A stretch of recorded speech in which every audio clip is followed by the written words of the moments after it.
ವಾಯುನೆಲೆ target ಮಾಡಿ ಪಾಕ್ ದಾಳಿ ಮಾಡಿರೋ ಗುಜರಾತ್ ಕಚ್ನಲ್ಲಿ 12 ಡ್ರೋನ್ ದಾಳಿಯನ್ನ ತಪ್ಪಿಸಿದೆ ನಮ್ಮ ಸೇನೆ.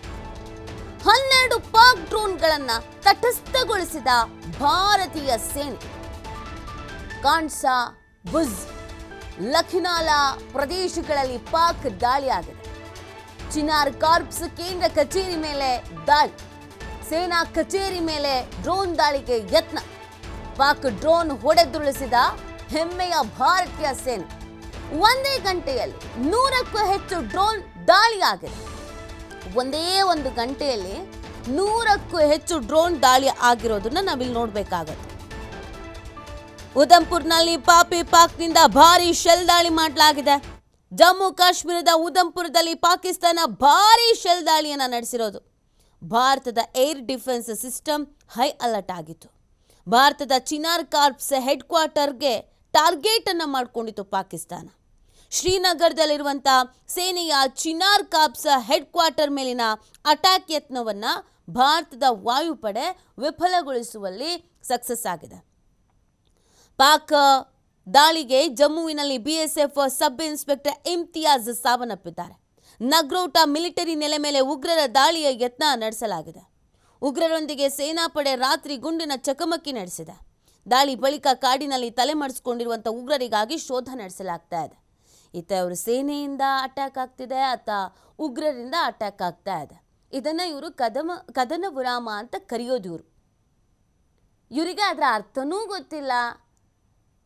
ಸಂಧಾನ, ಮಾತುಕತೆ, ಒಂದು ರಾಷ್ಟ್ರದ ಅಧ್ಯಕ್ಷರಿಗೆ ಗೌರವ ಕೊಡಬೇಕು, ಯಾವುದ್ರ ಬಗ್ಗೆ ಬೇಸಿಕ್ ಸೆನ್ಸೇ ಇಲ್ಲ.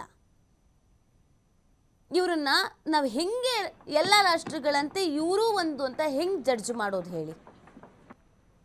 ಯಾವಾಗ ನೋಡಿದ್ರು ಕೂರ್ಸ್ ಬುದ್ಧಿ ಹೇಳಿದ್ರೆ ಬುದ್ಧಿ ಕೇಳಲ್ಲ.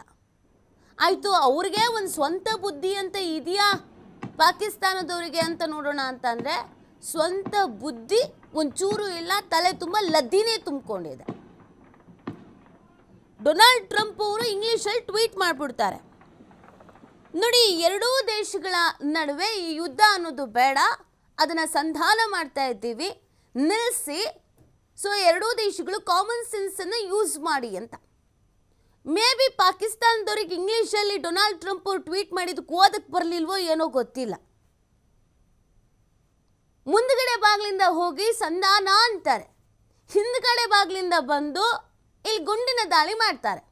ನೀವು ಹೇಳಿ, ಈ ಪಾಕಿಸ್ತಾನಕ್ಕೆ ತಲೆ ಇದೆಯಾ ಅಥವಾ ಇಲ್ವಾ ಅಂತ ನೋಡಿ. ಇದು ಡೊನಾಲ್ಡ್ ಟ್ರಂಪ್ ಅವರ ಟ್ವೀಟ್. ವಿಶ್ವದ ದೊಡ್ಡಣ್ಣ ಅಂತ ಕರೆಸಿಕೊಳ್ಳುವಂಥ ಅಮೇರಿಕಾ ಈ ಕೆಲಸವನ್ನು ಮಾಡುತ್ತೆ. ಮೊದಲಿಂದಲೂ ಒಂದು ಸ್ವಲ್ಪ ಹೇಳ್ತಾ ಇದ್ರು, ಬೇಡ ಯುದ್ಧ ಮಾಡೋದು ಬೇಡ ಅಂತ. ಅದಾದಮೇಲೆ ಕೂರಿಸಿ ಮಾತಾಡೋಣ ಅಂತ ಮಾತುಕತೆ ಮಾಡಿದ್ದು. ಅದಾದಮೇಲೆ ಈ ಟ್ವೀಟ್ ಮಾಡ್ತಾರೆ.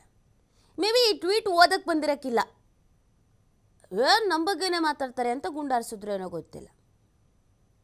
ನೋಡಿ, ಯಾಕೆ ನಾವು ಪಾಕಿಸ್ತಾನವನ್ನು ಇಷ್ಟರ ಮಟ್ಟಿಗೆ ಆಡ್ಕೊಳ್ತೀವಿ ಅಂತ ಅಂದರೆ, ಆಡ್ಕೊಳ್ಳೋದಲ್ಲ, ಇರುವ ವಾಸ್ತವತೆಯನ್ನು ಯಾಕೆ ಹೇಳ್ತೀವಿ ಅಂತ ಅಂದರೆ, ಸ್ವಲ್ಪನೂ ಬ್ರೈನ್ ಅನ್ನೋದು ಇಲ್ಲ ಪಾಕಿಸ್ತಾನಕ್ಕೆ. ಅದನ್ನು ಯೂಸೂ ಮಾಡಲ್ಲ ಪಾಕಿಸ್ತಾನ, ಅದಕ್ಕೆ ಬೇಕೂ ಆಗಿಲ್ಲ. ಒಂದು ದೇಶ ಸರ್ಕಾರದ ಹಿಡಿತದಲ್ಲಿ ಇರುತ್ತೆ, ಇಲ್ಲ ಅಂತ ಹೇಳಿದ್ರೆ ಸೇನೆಯ ಹಿಡಿತದಲ್ಲಿ ಇರುತ್ತೆ. ಎರಡೂ ಒಂದೇ ಥರದಲ್ಲಿ ಹೋದಾಗ, ಒಂದೇ ಹಾದಿಯಲ್ಲಿ ಹೋದಾಗ, ಅಂಡರ್ಸ್ಟ್ಯಾಂಡಿಂಗ್ ಇದ್ದಾಗ ಆ ದೇಶ ಅನ್ನುವಂಥದ್ದು ಬಹಳ ಆರಾಮಾಗಿ, ಅಭಿವೃದ್ಧಿಯಾಗಿ, ಸದೃಢವಾಗಿ, ಭದ್ರತೆಯಿಂದ ಆ ದೇಶ, ಆ ರಾಷ್ಟ್ರ ಇರುತ್ತೆ. ಬಟ್ ಇಲ್ಲೇನಾಗಿದೆ, ಇಲ್ಲಿ ಪಾಕಿಸ್ತಾನದ ಸರ್ಕಾರಕ್ಕೂ ಮತ್ತು ಸೇನೆಗೂ ಆಗಬರಲ್ಲ. ಹಾವು ಮುಂಗ್ಸಿತಾರೆ ಇವ್ರುಗಳದ್ದು. ಇಲ್ಲ ಅಂತ ಹೇಳಿದ್ರೆ, ಒಂದು ಯುದ್ಧ ಮಾಡ್ತೀವಿ ಅಥವಾ ಯುದ್ಧದ ಪರಿಸ್ಥಿತಿ ಅಂತ ಅಂತಿದ್ದ ಹಾಗೇನೆ ಒಬ್ಬ ಸೇನಾಧಿಕಾರಿ ಹಾರಿಬಿಟ್ಟು ಓಡೋಗ್ತಾನೆ ಅಂತ ಅಂದರೆ, ಅಯ್ಯೋಯ್ಯೋ ನನಗೆ ಕೆಲಸ ಆಗಲ್ಲ ಅಂತ ಎಲ್ಲೋ ಅವತ್ಕೊಳ್ತಾನೆ ಅಂತ ಅಂದರೆ ಇನ್ನೇನಂತ ಕರಿಬೇಕು ಇದಕ್ಕೆ? ಇವರದ್ದು ಅದು ಯಾವ ಥರದ ಬುದ್ಧಿ ಅಂತ ಜಡ್ಜ್ ಮಾಡೋದಕ್ಕಾಗಲ್ಲ.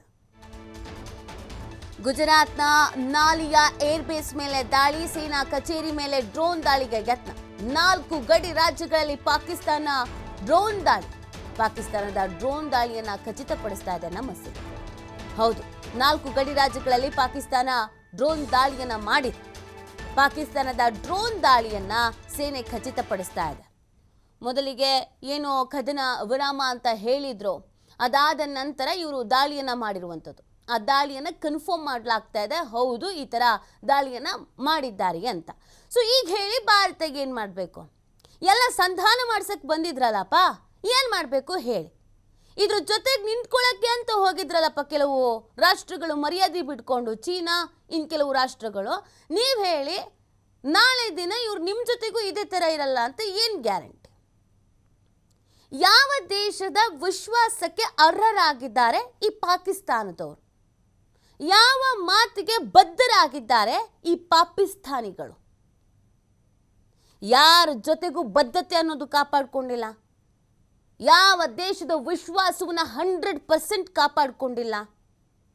ಪಿತೂರಿ, ಕಿತಾಪತಿ ಇಂಥ ಕೆಲಸಗಳನ್ನು ಮಾಡೋದ್ರಲ್ಲಿ Pakistan number 1 brand ambassador. Pakistan ನಾವೇನು ಬೆನ್ನಿಗೆ ಚೂರಿ ಹಾಕೋದು ಅಂತ ಹೇಳ್ತೀವಿ, ನರಿ ಬುದ್ಧಿ ಅಂತ ಹೇಳ್ತೀವಿ, ಇದೆಲ್ಲದಕ್ಕಿಂತ ಅತಿ ಹೆಚ್ಚಾಗಿ ಇನ್ನೂ ಏನಾದರೂ ಪದ ಬಳಕೆಗಳಿದ್ರೆ ಅಥವಾ ಇದಕ್ಕೆ ಅರ್ಥನೇ ಕೊಡೋಕ್ಕಾಗಲ್ವೇನೋ ಆ ಥರದ ಬುದ್ಧಿ ಪಾಕಿಸ್ತಾನಕ್ಕೆ ಇರುವಂಥದ್ದು.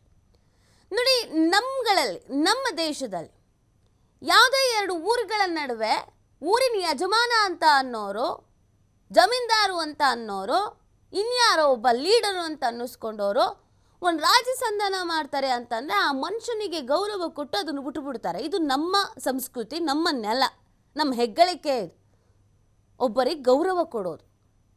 ಅವನು ಊರು ಯಜಮಾನನೋ ಅಥವಾ ಇನ್ನೊಬ್ಬರನೋ ಮತ್ತೊಬ್ಬರೋ ಅವ್ರು ಹೇಳಿದ್ರು ಅಂತಂದರೆ ಎರಡೂ ಊರವರು ಸುಮ್ಮನಾಗ್ಬಿಡ್ತಾರೆ. ಇದು ನಮ್ಮ ಹಳ್ಳಿಯಿಂದ ನಡ್ಕೊಂಡು ಬಂದಿರೋ ಸಂಸ್ಕೃತಿ. ಮಾತಿನ ಮೇಲೆ ನಿಲ್ತೀವಿ ಭಾರತೀಯರು. ಯಾವಾಗಲೂ ಕಾಲದಿಂದಲೂ ಇತಿಹಾಸ, ಪುರಾಣ ಎಲ್ಲವನ್ನೂ ನೋಡ್ಕೊಂಡು ಬಂದ್ರೂ ಮಾತಿಗೆ ಮೇಲೆ ನಿಂತ್ಕೊಳ್ಳೋದು ಭಾರತದವರು. ಪಾಕಿಸ್ತಾನಿಗಳು ಅಂತ ಅಂದಾಗ ಏನು ಅನಿಸುತ್ತೆ? ಇವ್ರು ಯಾರ ಮಾತೂ ಕೇಳಲ್ಲ.